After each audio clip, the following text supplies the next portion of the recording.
కీలు మార్పిడి అంటే ఒకప్పుడు మేజర్ సర్జరీ. చర్మంపై పెద్దగా కోతలు పెట్టి సర్జరీలు చేయాల్సొచ్చేది. అయితే మినిమల్ ఇన్వెసివ్ టెక్నాలజీ అందుబాటులోకి వచ్చాక పెద్దగా కోతలు పెట్టాల్సిన అవసరం తప్పింది. చిన్న చిన్న రంధ్రాల సాయంతోనే ఇవాళ సులువుగా సర్జరీలు చేయగలుగుతున్నారు. ఇందుకు లాప్రోస్కోపిక్, ఆర్థోస్కోపీ పద్ధతులు ఎంతగానో ఉపయోగపడుతున్నాయి.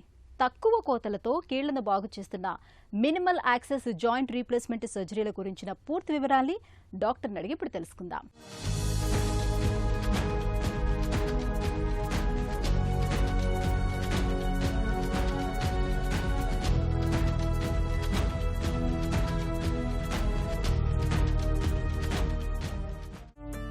జాయింట్ రీప్లేస్మెంట్ అన్నది ఎప్పుడు అవసరమవుతుంది?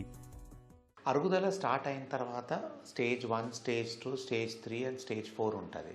So final stage of joint అరుగుదలలో అది మనం ఎక్స్రేలో చూసి తెలుసుకున్నప్పుడు మనకు నడక చేత కానప్పుడు అప్పుడు మనం ఆపరేషన్ గురించి ఆలోచించాలి. సో మనం ఓన్లీ ఎక్స్రే చూసి సర్జరీ చేయకూడదు. చాలామంది పేషెంట్స్ మనకు వస్తారు, స్టేజ్ 4 జాయింట్ రీప్లేస్మెంట్, రోజు మనం అర్ధగంట నడుస్తున్నాము, అంత నొప్పి లేదు, రొటీన్ యాక్టివిటీ చేసుకోగలుగుతున్నామంటే I still advise these people stage 4 joint అరుగుదల ఉన్నా కానీ సర్జరీ చేయకూడదని.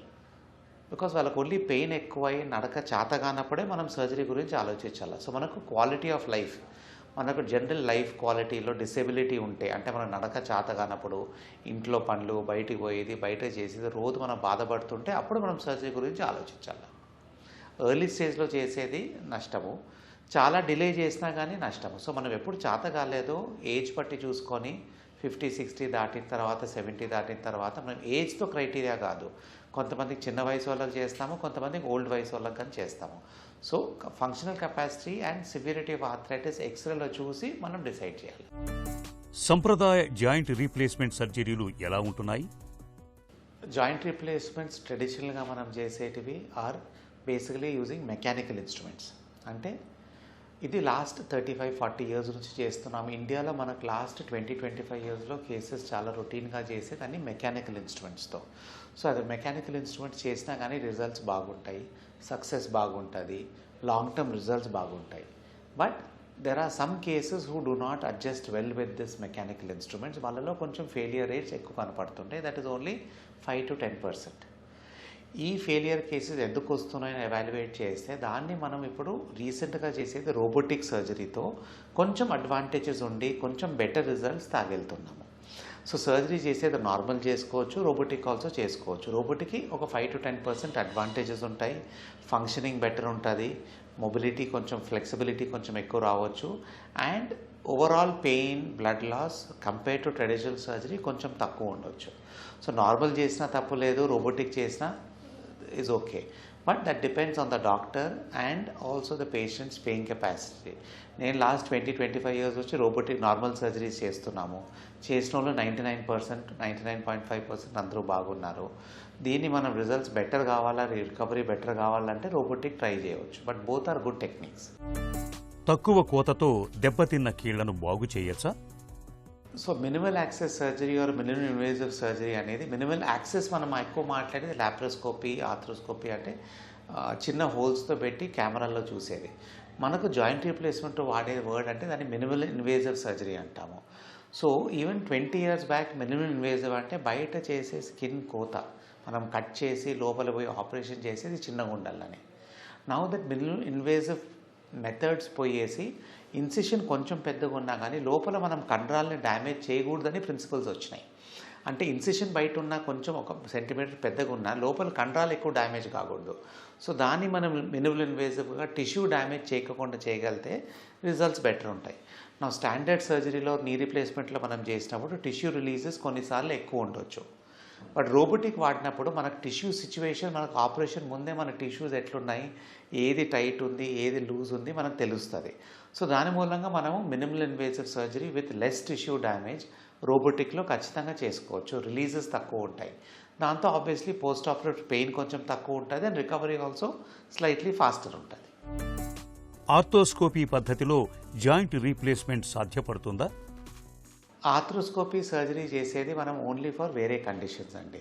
ఆర్థ్రోస్కోపీ అంటే చిన్న 1 సెంటీమీటర్ హోల్ చేసి ఆర్ ఈవెన్ 0.56 మిల్లీమీటర్స్ హోల్ చేసి 2 పెట్టి మోకాల్లో చిన్న కెమెరాస్ పెట్టి దాన్ని మనం కరెక్ట్ చేస్తాం.